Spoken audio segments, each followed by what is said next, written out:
Doctor ने दवा लिख दी है, किसी से कह देता हूँ ले आएगा। तुम्हारा शुक्रिया हर चीज के लिए। इतनी बातों के बावजूद सबिहा साहिबा का ख्याल रखना बहुत शाइस्ता रवैया है। यही करता मैं, ये सबिहा के लिए खास नहीं है। मैं सूप बना लाती हूँ। यही मेरी बात सुनो, मैं उस पर भरोसा नहीं करता दिलान। मैं कई बार कह चुका हूं, उस औरत का माजी बहुत तारीख है। शुरू से ही वो हमसे कुछ छुपा रही है।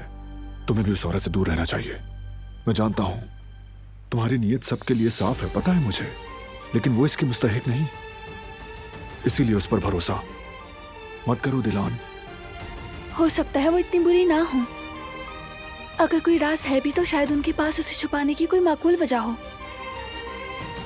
आखिर हम इंसान हैं, बेकसूर हो सकते हैं।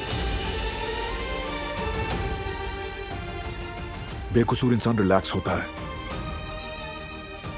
सच्चा होता है, छुपाता नहीं है, वो ऑनेस्ट होता है। और अगर कोई कसूरवार हो तो वही चीजें छुपाया करता है दिलान। आखिरी बार कह रहा हूं, वो औरत काबिल एतमाद नहीं है, तुम्हें नुकसान पहुंचा सकती है। जैसे ही ठीक हो उसे उसके घर भेज देंगे। मैं अब उसे तुम्हारे पास नहीं देखना चाहता।